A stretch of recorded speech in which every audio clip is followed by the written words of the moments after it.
참으로 좋은 날입니다. 아멘. 한 번 더 인사하시죠. 잘 되고 있습니다. 잘 되고 있습니다. 아멘. 지난 주간에 한 분이 유튜브 주소를 올려줘서 제가 이렇게 클릭을 해봤더니 기독교를 막 비난하는 그 유튜브 방송이에요. 기독교를 막 거칠게 비난하는데 끝까지 다는 못 봤는데 거의 다 봤어요. 근데 제가 좀 불편했지요. 그런데 그 얘기를 막 거칠게 하지만 들으면서 내가 조금 더 잘해야겠다, 자성해야겠다 이런 생각도 했고, 또 하나는 그 비난하는 그분이 기독교를 비난하는데 기독교를 너무 모르고 한쪽 부분만 보고서 그렇게 비난을 하고 있다 이런 생각을 했어요. 기독교 내면에 굉장히 많은 그 빛과 생명과 거룩함이 있는데 그런 건 하나도 말하지 않고 자기 눈에 거슬리는 몇 가지만 얘기하는 거예요. 김포공항을 지나가다가 쓰레기 처리하는 데를 봤거든요. 쓰레기가 막 가진 쓰레기가 산더미처럼 있는데 그거 보고 와서 김포공항은 쓰레기 천지라고, 거기 쓰레기밖에 없다고 이러지 말할 거 없잖아요. 깨끗하고 잘 정리됐는데 쓰레기장만 보고 쓰레기 많다고 그러면 맞지 않잖아요. 물론 예수님 구주로 믿는 교회 공동체에 실수도 있고 또 미안한 것도 있고 부족한 것도 있는 거 부인하지 않아요. 그런데 그것만 있다면은 어떻게 교회 공동체가 유지되겠어요? 빛이 있고 생명이 있고 거룩함이 있으니까 교회가 유지돼 가는 거죠. 근데 참 이상하게 예수님의 복음은 믿는 사람들은 너무 좋아서 생명을 바쳐 주님 따르고 싶은데 꼭 그렇게 비난하고 반대하는 사람들이 있었어요. 예수님 탄생하실 때 아무도 환영하지 않아서 마구간에서 태어나셨고, 또 헤로드 왕이 어린 아기 예수님이 뭔 힘이 있다고 예수님 죽이려고 해서 이집트로 망명을 가야 됐고, 또 예수님 활동할 때는 예수님에 대한 관심이 많아지니까 유대 지도자들인 대제사장, 장로들, 서기관, 바리새인, 사두개인들이 큰 힘을 모아서 예수님을 반대하고 나섰지요. 그리고 예수님의 복음이 많이 전파돼서 로마까지 복음이 많이 전파됐을 때 로마에서도 예수님을 아주 비난하고 막 비판했던 그런 글들이 지금도 남아있어요. 예를 들면 예수는 판델라라는 로마 병사와 마리아의 관계 속에서 태어난 사생아다. 뭐 근거도 없는 얘기인데 그게 로마에 퍼졌어요. 예수는 이집트에 가서 마술을 배운 사람이다. 예수는 십자가에 죽을 때 아무 능력이 없어서 저항 못하고 맥없이 죽었다. 이런 형태로 예수님에 대해서 비난하는 게 그렇게 많았어요. 근데 지금도 그런 건 끊이지 않잖아요. 근데 그렇게 기독교 예수님 믿는 사람들을 비난해도 또 교회는 그걸 저항할 수가 없어요. 막 같이 대들고 그거 아니라고 싸울 수 없어요. 그냥 억울하고 속상해도 당해야 되고, 이것이 막 그 교회를 괴롭히는 사람들이 얼마나 많은지 몰라요. 지금도 그렇게 유튜브 방송 말고도 전 세계는 지금도 예수님을 믿는다는 이유 한 가지로 한 20만 명이 넘게 각 나라에서 순교하고 있다고 통계에 나오고 있어요. 그런데 이 예수 그리스도의 복음은 그렇다고 무너지지 않고 더 일어나는 거예요. 더 힘있고. 왜? 믿는 사람들의 힘과 능력이 그 믿음 안에서 빛이 나오고 생명이 나오고 거룩함이 나오니까 거기에서 사람들이 새로워지는 거지요. 예수님께서 사역을 많이 하실 때 막 사람들의 관심이 예수님께 모아지니까 예수님을 아주 반대하고 나섰던 부류가 바리새파예요. 이 사람들은 철저한 율법주의자이고 구약 중심인데 굉장히 열성적이었어요. 예를 들면 일주일에 금식 2번 꼭 가고요. 그리고 시금치 뽑을 때 10뿌리 뽑으면 한 뿌리 11조 드릴 만큼 그렇게 철저했어요. 근데 예수님은 반대했어요. 그래도 예수님을 따르는 사람들이 너무 많으니까 예수님 믿고 병이 낫고 예수님 따르고 인생에 어려운 문제가 풀리면 예수님을 따르잖아요. 그러니까 이제 예수님 꼼짝 못하게 예수님 따르는 사람들 아주 실망하고 돌아서게 하는 질문을 하나 마련해낸 거예요. 법적으로도 분위기적으로도 그런 질문. 그 질문이 이런 거예요. 그래서 바리새인들이 예수님께 와서 이런 질문해요. 우리가 가이사 로마 황제에게 세금을 바쳐야 합니까? 말아야 합니까? 이런 질문을 한 거예요. 이게 그 당시는 굉장히 예민했어요. 왜냐하면 유대는 전통적으로 하나님을 믿는 나라잖아요. 그런데 로마 황제에게 세금을 바친다? 그러면 하나님께 대해서 배신하는 게 되고, 세금을 안 바치면 로마 지배받으니까 어려움을 당할 수 있고, 이게 좀 예민한 거였어요. 근데 예수님은 헌법재판소장이나 국회의장도 아닌데 예수님한테 그걸 묻는 거는 꼼짝 못하게 묶어놓으려고 하는 거예요. 이게 대답이 참 곤란했어요. 그 세금 바치세요. 그러면 예수님을 막 비난하고 종교법으로 대들라고 그래요. 하나님의 아들이라는 분이 로마에 세금 바치라고 그런다고. 그 종교법으로 몰아넣으려고 하는 거예요. 세금 바치지 마세요. 그러면 또 로마 법정에 고발하려고 그래요. 이 사람이 말이야 세금 바치지 못하게 한다고 로마법에 고발하려고 그래요. 그러니까 세금 바쳐서 옳다고 말해도 곤란하고 세금 바치지 말라고 그래도 곤란한 거예요. 그 이제 요 대답만 해봐라. 그리고 녹음기가 없고 비디오가 없으니까 찍어놓진 못하지만은 그게 이제 올무에 넣으려고 그랬던 거예요. 그런데 예수님께서 그때 이렇게 대답하는 거예요. 가이사 건 가이사께, 하나님 건 하나님께 바치면 되지 뭐. 간단하잖아요. 그럼 세금 바칠 건 바치고 하나님께 바칠 건 바쳐. 그러니까 바리새인들이 아무 말도 못하는 거예요. 자기들이 개개개 다 무너졌으니까. 그러니까 이번에는 아무 말도 못하니까 예수님이 바리새인들한테 질문을 하는 거예요. 그게 마태복음 22장 42절인데요. 너희는 그리스도에 대해서 어떻게 생각하느냐? 그리스도는 하나님이 구약에 약속한 하나님의 백성을 구원하는 구원자, 그리스도, 히브리 말로는 메시아, 그런 거예요. 이 그리스도 메시아가, 구원자가 누구의 자손이냐? 이렇게 물어봤어요. 어떻게 생각하느냐? 빨간 것이 누구의 자손이냐? 이게 예수님께서 바리새인들에게 질문한 거예요. 그 바리새인들이 대답하기를 다윗의 자손이지요. 이렇게 대답을 한 거예요. 다윗의 자손이지요. 이 근거는 이사야 11장 1절에 이렇게 말씀하고 있어요. 이새의 줄기에서 한 싹이 나며 그 뿌리에서 한 가지가 나서 결실할 거지요. 이새는 벼이삭, 보리삭 말하는 거 아니에요. 사람 이름이에요. 이새가 다윗 왕의 아버지예요.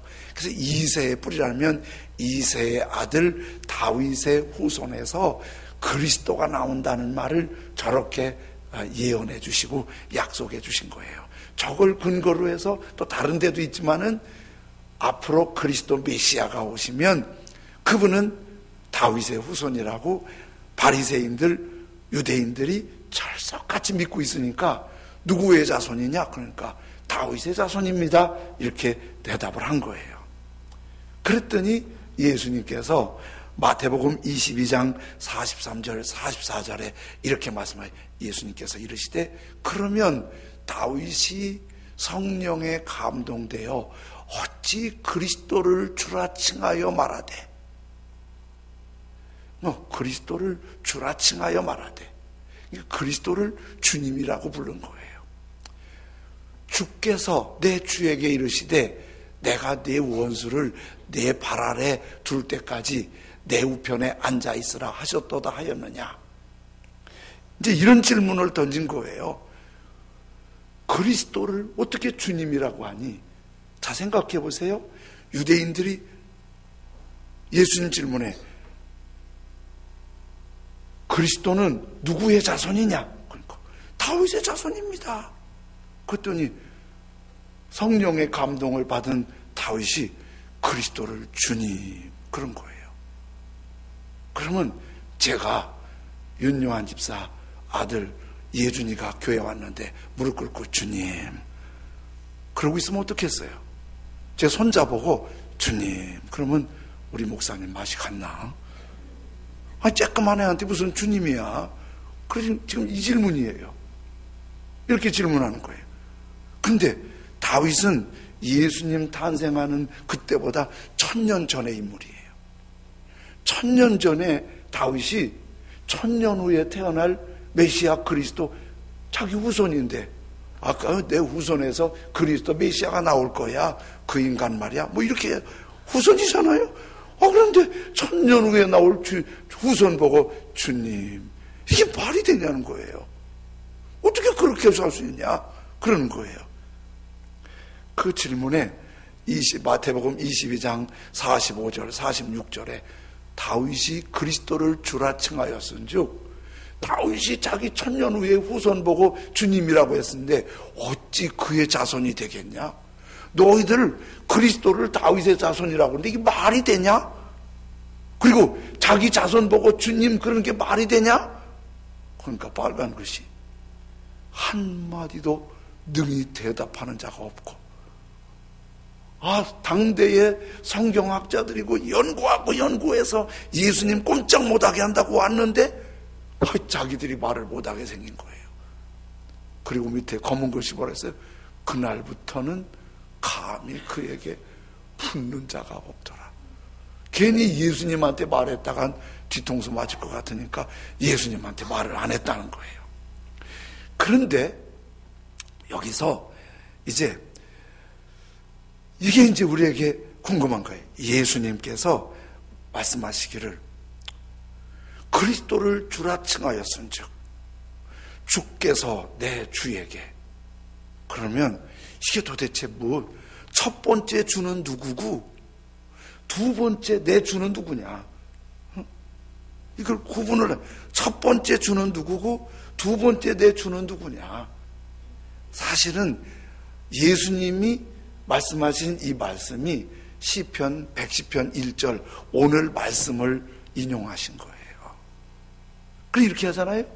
여호와께서 내 주에게 말씀하시기를 내가 네 원수들로 네 발판이 되게 하기까지 너는 내 오른쪽에 앉아 있으라 하셨도다. 이 시편 110편이 굉장히 유명한 시예요. 근데 110편을 읽어보면은 이게 뭔 말인지 잘 감이 안 오는 시예요. 근데 왜 유명하냐? 유명한 거는 구약의 39권의 말씀이 신약에 집중적으로 관심을 갖는 거는 신약 성경에 몇 번 인용이 되느냐는 거예요. 이 110편이 신약 성경에 예수님도 인용하셨고 베드로 사도도 예루살렘에서 설교할 때 인용하였고 바울 사도도 인용했고 히브리서도 인용됐어요. 거의 신약 성경에 이 110편이 20번 정도 인용이 되었어요. 그러면 110편이 굉장히 유명한 시라는 걸 말해주는 거예요. 근데 이 110편의 1절에 이제 아까 주께서 내 주에게 말씀하시기를 그랬는데 이걸 보니까 알겠어요. 여호와께서 내 주에게 말씀하시기를 이게 지금 110편 1절 맨 위에 보면 다윗의 시예요. 다윗이 여호와께서 그러는 걸 보니까 주께서가 성부 하나님 여호와 하나님이에요. 그러면 내 주에게 말씀하셨다? 그럼 누구에게? 이것이 메시아 그리스도를 말하는 거예요. 메시아 그리스도를. 그런데 이 메시아 그리스도가 다윗의 후손에서 나온다고 그랬는데 다윗의 후손을 다윗이 자기 후손 보고 주님 이렇게 말한 게 이게 말이 되냐고 하니까 바리새인들은 성경을 연구한 구약 성경의 전문가들인데 이 말에 대해서는 입이 딱 닫혀버린 거예요. 가만 있어. 이게 어떻게 된 거지? 자기들도 말을 못하는 거예요. 근데 이것이 예수님을 이해하지 못하면 전혀 깨달음이 안 오는 말씀이 이 말씀이에요. 그런데 마태복음 1장 1절에는 이렇게 말씀하세요. 아브라함과 다윗의 자손 예수 그리스도의 계보라. 그러면서 아브라함이 이삭을 낳고 이삭이 야곱을 낳고 이렇게 쭉 족보가 나와요. 아브라함과 다윗의 자손 예수 그리스도의 계보, 예수 그리스도의 족보라. 그러니까 예수 그리스도는 누구의 자손이에요? 다윗의 자손 맞잖아요. 그런데 예수 그리스도라는 이 이름을 여러분이 조금 이해할 필요가 있어요. 예수 그리스도는, 예수는 개인 이름이에요. 그리스도는 직책이에요. 제가 윤민영 목사잖아요. 윤민영은 제 이름이에요. 우리 부모님이 지어주신 이름이에요. 목사는 저의 직책이에요. 예수님, 나사렛에서 자란 예수는 한 분 이름이에요.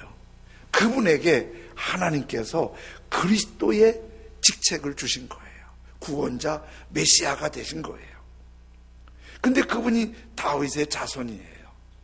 그런데 예수님이 다윗의 자손에게서 나셨다고 하는데 다윗이 자기 후손을 보고 주님 이렇게 말한 게 이게 이해가 잘 안 된 거죠.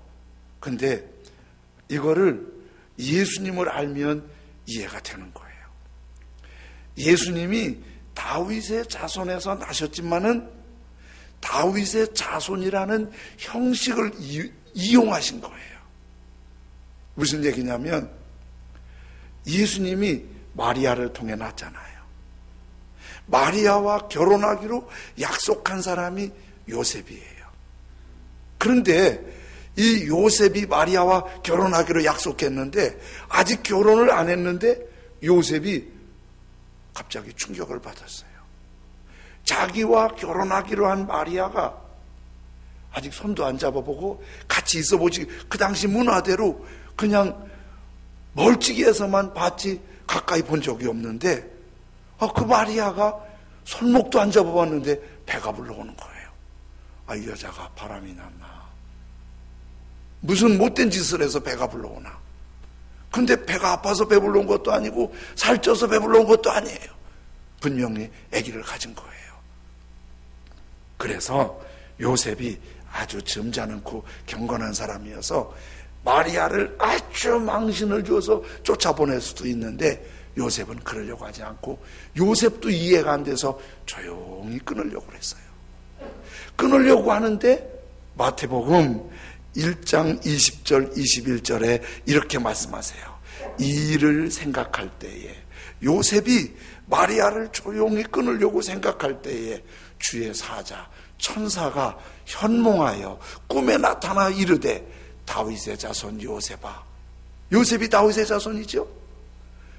네 아내 마리아 데려오기를 무서워하지 말라. 그에게 잉태된 자는 마리아 뱃속에 있는 아기는 바람나서 다른 남자 좋아한 것도 아니고 어떤 남자를 통한 것도 아니고 요셉 너를 통한 것도 아니고 하나님의 성령으로 된 것이니, 하나님의 영이 역사상 딱 한 번만 있는 하나님의 영으로 아기가 생겼으니 아들을 낳을 텐데 이름을 예수라 하라. 이는 그가 자기 백성을 그들의 죄에서 구원할 자심이라 하니라. 예수님이 누구라고요? 예수님이 다윗의 후손에서 났지만은 다윗의 혈통인 요셉과 상관하지 않고 하나님이 낳게 하신 하나님의 아드님이신 거예요. 다윗이 자기 후손이라고 생각했지만은 후손인 줄 알았다면 자기 주님이라고 함부로 안 했겠죠. 여호와께서 내 후손에게 이르시되 이렇게 말해야 하잖아요. 근데 자기 후손이라는 형식을 사용했지만은 하나님의 아들인 거예요. 구세주인 거예요. 메시아인 거예요. 그리스도인 거예요. 그래서 그분을 뭐라고 불렀냐면 여호와께서 내 주님에게 이렇게 탄생을 하신 거예요. 그런데 시편 110편 1절을 이렇게 말씀하잖아요. 여호와께서 내 주. 다윗의 후손이라는 형식을 이용했지만은 그리스도 메시아 나의 주님에게 말씀하시기를. 이 말씀을 시편 110편 1절을 현대인의 번역 성경에서는 이렇게 말씀하고 있어요. 여호와께서 나의 주님에게 말씀하셨다. 내가 내 원수들을 내 발 아래 굴복시킬 때까지 너는 내 오른편에 앉아 있거라. 그리고 2절에는 개역 개정 성경에 여호와께서 시온에서부터 주의 권능의 귤을 내보내시리니 주는 원수들 중에서 다스리소서. 여기 권능의 규, 그러면 이게 뭘까요? 권능의 규. 이 규라는 말을 예전 개역 성경에는 권능의 홀이라고 그랬어요. 홀. 우리 개역 개정 성경에는 규라고 그래요. 그런데 이게 뭐냐면 규, 홀이 임금님들이 들고 있는 지휘봉이에요. 지휘봉. 금으로 만들어졌어요. 에스더에 보면 에스더가 왕이 부르지도 않는데 나왔어요. 그런데 이 규, 홀, 지휘봉을 내밀면 환영하는 거고 안 내밀면 환영하지 않아서 벌 받는 거예요. 그러니까 왕에게만 들고 있는 지휘봉이에요. 지휘권이에요. 한 왕이 세대가 바뀌고 다음 왕이 오면 지휘봉을 인수하는 거예요. 그런데 하나님께서 나의 주 그리스도 메시아 우리 예수님께 지휘권을 주셨다 그 말이에요. 그런데요 1절을 다시 보시면 여호와께서 나의 주님 여호와께서 내 주에게 말씀하시기를 내가 네 원수들로 네 발판이 되게 하기까지 너는 내 오른편에 앉아있으라. 자, 이제 하나님께서 그리스도 우리 주 예수님에게 말씀하셨어요. 내가 내 원수들을 내 발 앞에 굴복시킬 때까지. 자, 이제 말씀의 맥락을 좀 생각해 보세요. 하나님께서 내 원수들을 내 발 앞에 굴복시킬 때까지 너는 힘있게 싸워라. 물러서지 말고 싸워라. 끝까지 싸워라. 목숨 걸고 싸워라. 그래야 하잖아요. 근데 말씀이 그렇게 안 하세요. 여호와께서 내 주에게 말씀하시기를 내가 하나님께서 내 원수들로 내 발판에 굴복시킬 때까지. 그러면 원수들을 누가 굴복시킨다는 거예요? 하나님 아버지가. 우리 대적하고 우리를 힘들게 하는 어둠의 권세를 하나님이 굴복시킨다. 너는 뭐 하고 있으라? 너는 내 오른쪽에 그냥 앉아 있어. 내가 다 할게. 이거예요. 여러분, 우리 보고 막 싸우라는 게 아니에요. 우리는 영적인 싸움이에요. 영적인 싸움은 마귀가 예배드리지 못하게 하고 하나님 섬기지 못하게 하고 믿음 생활 제대로 하지 못하게 막 비방하고 욕하고 조롱하고 비난하고 막 그래요. 그럴 때 막 옷을 벗어붙이고 빗대를 올려가면서 한번 붙어볼래 막 그런 그게 아니라는 거예요. 그냥 지라는 거예요. 우리 좀 많은 분들이 우리 갈등하는 게 있어요. 우리 가족들이 신경질나게 교회 안 나와요. 나에서 한바탕 싸웠어요. 그래서 돌아오지 않아요. 막 싸워요. 그거는 막 너 집사가 왜 그 모양이냐, 왜 권사가 그 모양이냐 그러면 맞아, 내 잘못이야. 그렇게 해야지. 핏대 올리면 또 진 거예요. 누구 잘못이라고요? 말하기 싫지요. 누구 잘못이라고요? 지 잘못이에요. 지 잘못이에요. 그렇게 해야 된다는 거예요. 그러면 누가 싸워주신다고? 알긴 다 알잖아요. 성질을 못 잡아서 그렇지. 그런 거예요. 주님이 다 싸워주시니까 우리는 주님 곁에서 그냥 주님 오른쪽에 앉아있으라는 거예요. 앉아서 뭐 놀고 고스톱하라고요? 그거 아니에요. 주님 옆에서 오른쪽에서 예배드리고 찬송하고 마귀 방해 다 이겨내고 나와서 예배드리고 찬송하고 주님을 다 잘 섬기라는 거예요. 지난 주간에 제주도에 우리 교단 개척교회가 있어서 제가 순서가 있어서 갔어요. 저녁에 갔다가 저녁 예배 드리고 아침에 일찍 그 다음날 올라왔는데, 근데 식사를 대접하시는 한 분이 GNF 회사의 대표시래요. 근데 그 얼굴을 이렇게 보면 술꾼 같아요. 얼굴이. 그 식사를 대접을 하는 거예요. 근데 막 식사를 대접하면서 아주 잘 대접해 주시는데, 얼마나 믿음으로 말하는지 얼굴은 술꾼인 같은데 말은 은혜롭다는 생각을 했어요. 제가 생각에. 근데 이분이 이런 얘기를 하는 거예요.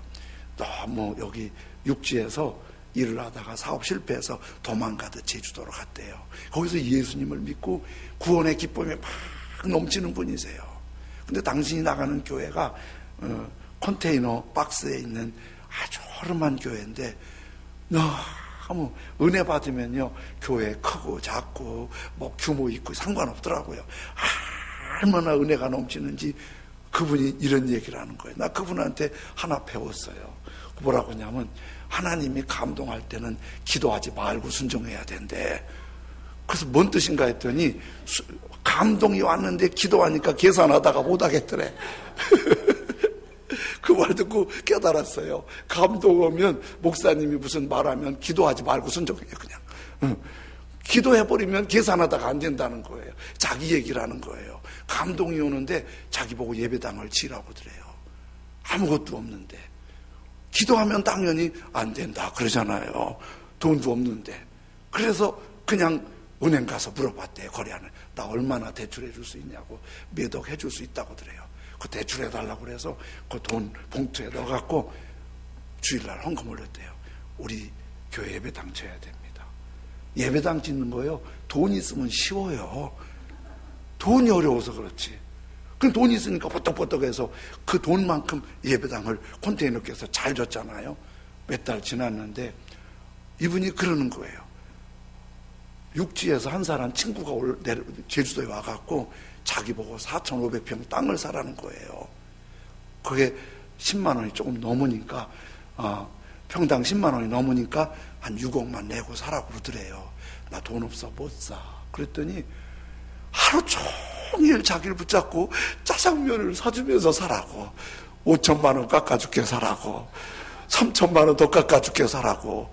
그래갖고 얼마까지 깎았냐면, 그냥 이쪽 깎아달라는 게 아니라 파는 사람이 4억 500만 원까지 깎아준다고 그래요. 그래서 집원 좀 알려달라고. 그래서 은행에 했더니 이 집원에 대출 얼마나 되니까 그 정도 된대요. 그래서 계약했대요. 그냥 계약을 해갖고 4억 500만에 그걸 산 거예요. 샀는데 이분이 그걸 샀는데 등기 다 옮겨놓고 몇 달 지났는데 누가 자기 보고 그 땅 안 팔라냐고. 그래서 얼마쯤 주라니까 2배를 더 준다고 그래요. 그럼 얼른 팔아요? 안 팔아요? 아이고, 그렇게 계산이 없어서 돈 못 벌지. 이분은 이거 올라가는 게 뭐가 낌새가 다르구나. 안 팔았대. 기대해보니까 갑자기 2배가 올랐으니까. 그러니까 난 술꾼 같다고 그랬잖아요. 얼굴이 빨개갖고 막 그러는 거예요. 2배 준다고 하니까 이게 낌새가 이상하다고 조금 더 놔뒀대. 몇 달 지났더니 발표가 나오는데 그 땅 옆으로 큰 도로가 나더래. 그래서 그 땅이 15배가 올랐대. 다 기절할 것 같아. 그래갖고 그 땅, 그래서 사업 차리고 다 무너진 거 여기서 복구돼갖고 사업 회복해서 개척교회를 11교회나 돕고 섬기고, 그리고 선교지를 섬기고 그런다고 너무 신바람이 나서 목사님 몇 분이 있는데 목사님 위에 그분이 목사님이에요. 그러면서 그분이 그래요. 그냥 나는 주님 믿는 믿음이 너무 좋아서 그냥 기도하기 전에 순종했는데 주님이 하시더라는 거예요. 너는 내 오른편에 앉아 있으라. 내가 내 원수들을 내 발 앞에 굴복시킬 때까지. 임진왜란 때 이순신 장군이 명랑대첩을 하는데 중앙에서 통보가 내려왔어요. 일본군 해군이 너무 세니까 철수하고 육지로 올라와서 육군과 합류해서 저항해서 나라를 지켜라. 그런데 그때 이순신 장군이 아직도 배가 12척이 남아 있습니다. 그리고 바다에서 싸운 거예요. 12척의 배로, 거북선으로 일본 배 130여 척을 침몰시킨 대단한 승리를 거두었어요. 거기에는 이순신 장군의 전술 전략도 있어요. 리더십도 있어요. 거기에 거북선을 잘 만들 수 있는 배 전문가가 있었어요. 그리고 배만 갖지 않고 화력이 좋은 무기를 만드는 전문가가 있었어요. 거기에 바닷길을 잘 아는 바닷길 전문가가 있었어요. 거기에 목숨 걸고 싸우는 병사들이 있었어요.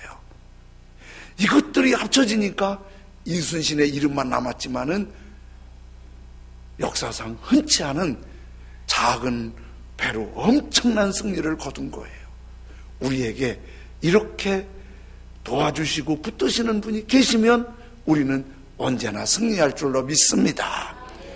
히브리서 8장 1절에는 이렇게 말씀하세요. 지금 우리가 하는 말의 요점은 이러한 대제사장, 우리를 구원하시고 원수를 발 앞에 굴복시키는 그리스도 메시아, 그분이 우리에게 있다는 것이라. 여러분, 우리 주 예수 그리스도 그분이 어제나 오늘이나 영원토록 우리와 함께 계셔서 우리가 싸우지 않아도, 주님 오른편에 있기만 해도 주님이 원수를 굴복시키고 대적을 굴복시키게 하는데, 그 로마의 무서운 핍박자들이 다 주님 앞에 굴복했어요. 예루살렘의 모든 대적자들이 주님 앞에 굴복했어요. 예수님 십자가에 죽기까지 복종하셨지만 빌립보서의 모든 이름이 예수님을 주님이라고 부를 수 있게 만들었어요. 어떻게 너는 내 오른편에 앉아있거라. 내 대적들을 내 발 앞에 다 굴복시킬 때까지. 한 전도사님이 아주 사역을 열심히 해서 교회 안에서 칭찬이 자자해요. 근데 그 전도사님이 칭찬받으며 사역하는 게 부러워서 한 분이 전도사님한테 어떻게 전도사님이 되게 되셨어요? 그랬더니 전도사님이 얘기 들은 걸 인터넷에 올렸더라고요. 이 전도사님이 그러는 거예요. 신학교를 졸업하고 장교로 군에 입대를 했어요. 근데 군에 가보신 분들 알지만은 군에서 참 유혹이 많잖아요. 군에서. 저도 제가 근무하는 부대 그 팀에서 회식할 때면 내가 군의관을 모시고 있었는데 군의관이 그렇게 나한테 술을 먹이려고 그래요. 인삼주는 약이니까 먹어라. 막걸리는 전통 음료니까 마셔라. 포도주는 성경에 있으니까 마셔라. 우리 분위기 깬다면서. 그래도 저 안 마셨어요. 어느 날 그 군의관이 나한테 그러는 거예요. 군의관도 고등학교 때 고등부 회장까지 했대요. 그러면서 나한테 술을 먹이려고 하는 거예요.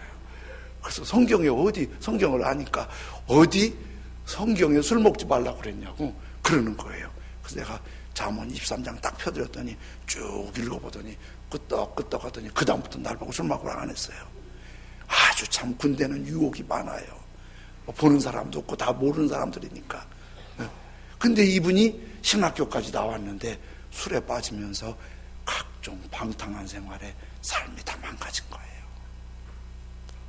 제대를 했는데 다시 주님의 일 한달 용기가 안 나는 거예요. 자기 군 생활이 쓴뿌리가 되고 마음의 짐이 되고 너무 부담이 돼서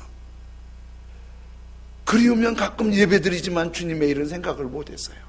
근데 선배 목사님이 자네 왜 그러고 있나 그 불러들여갖고 교회에서 일을 하긴 하는데 이분이 일하는 게 너무 힘드는 거예요.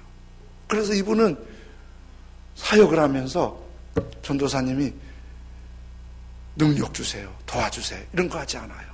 엎드리기만 하면 주님, 제가 너무 힘듭니다. 저 어떻게 해야죠? 제가 너무 힘듭니다. 저 어떻게 해야 되죠? 주님이 그만두라고 말씀하시면 당장 내려놓겠습니다. 관두고 싶어서.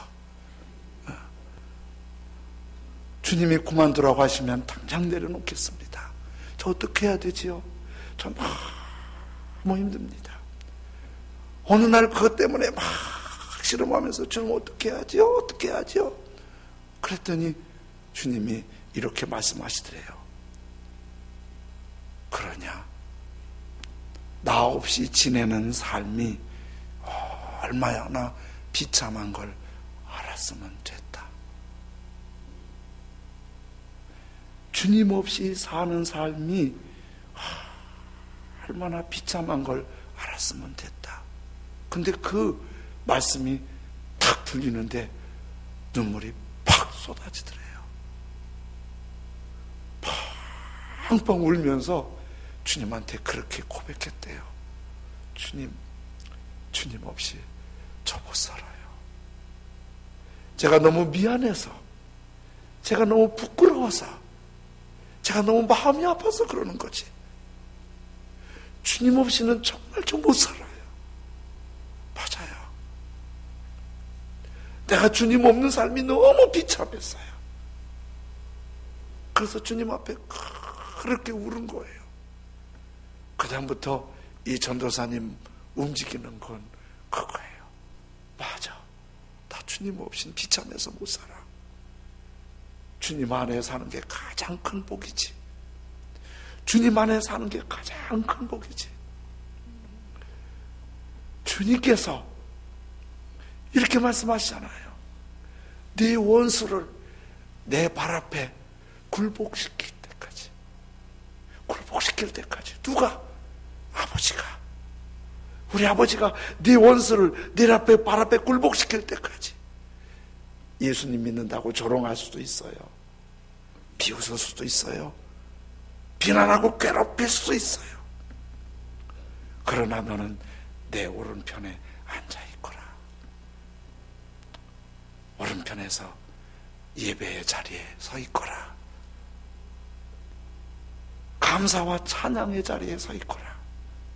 하루 시작할 때 감사하며 시작하고, 하루 마무리하면서 감사 일기 쓰면서 마무리하고, 기도의 자리에 있거라. 헌신과 섬김의 자리에 있거라.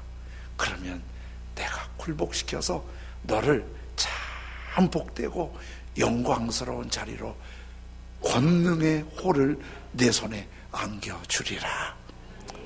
사랑하는 여러분, 우리가 그냥 주님 앞에 가까이 하는 게 최고입니다. 너무 바쁘지요. 너무 피곤하지요. 너무 분주하지요. 할 일이 많지요. 주일에 한 번만 예배 드리는 것 갖고는, 오전 예배만 갖고는 우리가 승리하기 어려워요. 수요일에도, 금요일에도, 셀에도, 새벽에도 수시로 내 오른편에 앉아있거라. 주님 오른편에 앉아있거라. 더 주님 가까이. 그러면 주님께서 영광과 복된 길로 인도하실 줄 믿습니다. 우리 이런 찬송 부르지요. 세상의 유혹 시험이 내게 몰려올 때에 나의 힘으론 그것들 모두 이길 수 없네. 거대한 폭풍 가운데 위축된 나의 영혼, 어찌할 바를 몰라 헤매고 있을 때 주를 찬양. 전쟁은 내게 속한 것 아시니 주를 찬양. 전쟁은 하나님께 속한 것이니. 우리 잘 모르시는 분들은 같이 가사를 보면서 찬송하시면 좋겠습니다.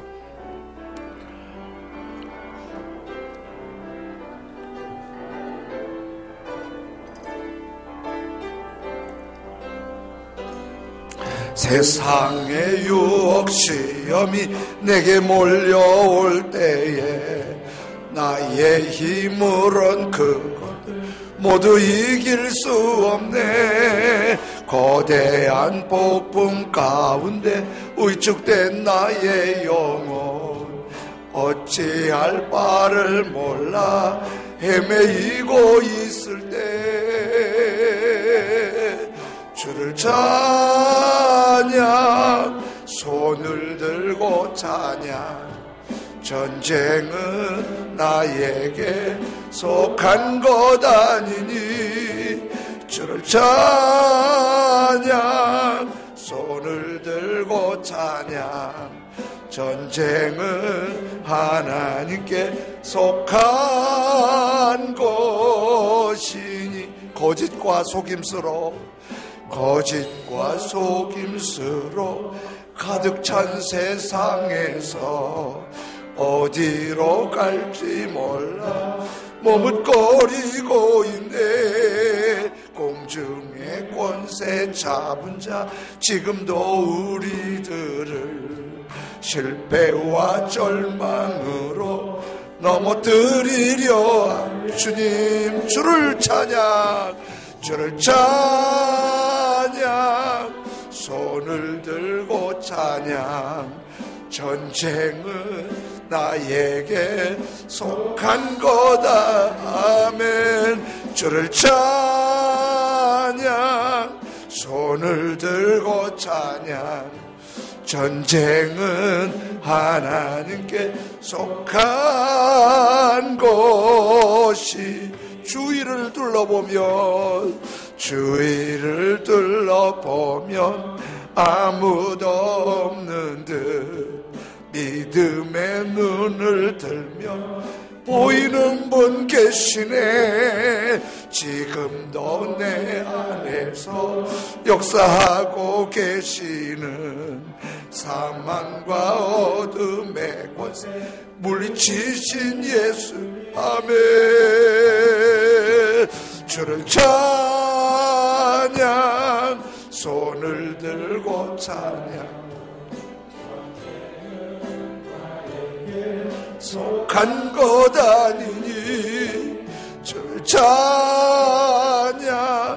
손을 들고 찬양 전쟁은 하나님께 속한 것이.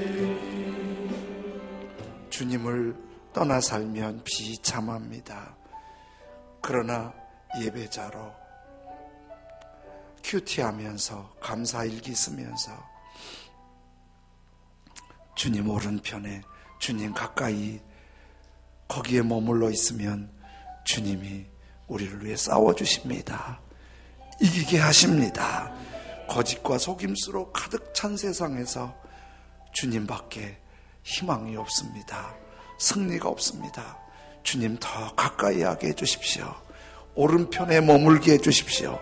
예배자로, 섬기는 자로, 기도자로, 헌신자로, 복음을 전하는 자로 일기 쓰며 감사일기 쓰며 큐티하면서 더 가까이 오늘 주위를 둘러보면 3절 부르면서 기도 시작할 때 주님 더 가까이 주님 곁에 머물기를 같이 기도하면 좋겠습니다.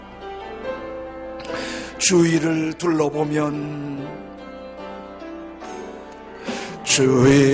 둘러보면 아무도 없는 듯 믿음의 눈을 들면 보이는 분 계시네. 지금도 내 안에서 역사하고 계시는 사망과 어둠의 권세 물리치신 예수님 주를 찬양 손을 들고 찬양 전쟁은 우리 주의 이름을 부르시면서 함께 기도하며 나아갑니다. 주여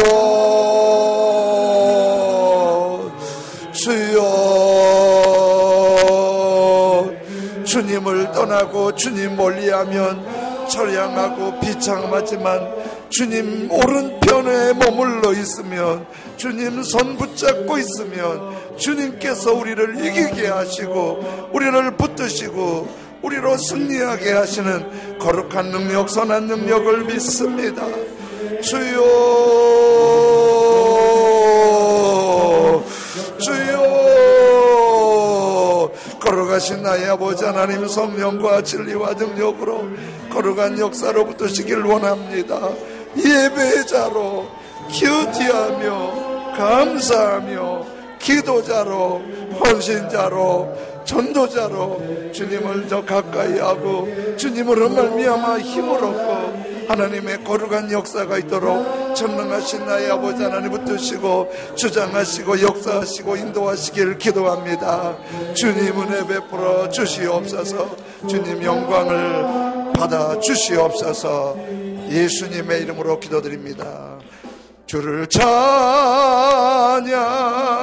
손을 들고 찬양. 전쟁은 나에게 속한 것 아니니 주를 찬양, 손을 들고 찬양. 전쟁은 하나님께 속한 곳. 주위를 둘러보며, 주위를 둘러보며 아무도 없는 듯 믿음의 눈을 들며 보이는 분 계시네. 아멘. 지금도 내 안에서 역사하고 계시는 사망과 어둠의 권세 지신 예수님, 주를 찬양, 주를 찬양, 손을 들고 찬양. 전쟁은 나에게 속한 것 아니니 주를 찬양, 손을 들고 찬양. 전쟁은 하나님께 속한 것이니. 아멘. 주님, 우리는 거짓과 속임수가 많은 세상에서 공격과 대적이 있어서 도저히 살아남을 수 없지만은 주님 오른편에 앉아 있으면 원수가 굴복할 때까지 아버지 하나님께서 우리와 싸워주실 줄로 믿습니다. 감사합니다. 혈과 육으로 싸우려고 하지 않고 예배와 감사와 찬양과 기도와 헌신의 삶을 가로막는 어둠의 영과 싸우게 하여 주옵소서. 그리고 예배자로 주님 오른편에 머물게 하여 주옵소서. 감사하며 찬송하며 주님 오른편에 머물게 하여 주옵소서. 전도하며 헌신하며 큐티하며 감사일기 쓰며 더 많은 시간 주님 가까이 하게 하여 주옵소서. 그리고 주님의 승리를 간증하는 찬양의 가족들로 꼭 잡아 주옵소서. 감사함으로 헌금 드릴 때 우리 주님 기뻐하시는 헌금 되길 원합니다. 예수님의 이름으로 기도드립니다. 아멘.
하나님 아버지 감사합니다. 감사함으로 귀한 헌금을 드리오니 한 사람 한 사람 복내려 주옵소서. 주일헌금 드렸사오니 주님 오른편에 머물며 주님께서 승리케 해주셔서 승리의 고백이 많은 발걸음 되도록 한 주간도 복내려 주시옵소서. 10의 1을 구별해 드렸사오니 일터에도 주님 곁에 머무는 일터가 주님 오른편에 서 있는 일터가 되어서 주님이 싸워주심으로 어둠을 물리치고 형통하고 번성하고 주님을 자랑하는 일터로 복을 내려 주옵소서. 감사헌금, 일천번제헌금, 소원헌금 드렸사오니 기쁘고 감사할 일 더 많아지고 소원보다 더 좋게 넉넉하게 풍성하게 복내려 주옵소서. 선교헌금, 비전센터헌금, 장학헌금, 셀헌금, 성미 여러 가지로 드렸으니 일일이 기억하시고 주님 오른편에 머무는 그 마음으로 드렸사오니 더 큰 일에 쓰임받도록 만 가지 은혜와 복과 믿음을 새롭게 하여 주옵소서. 예수님의 이름으로 축복하며 기도드리옵나이다. 아멘.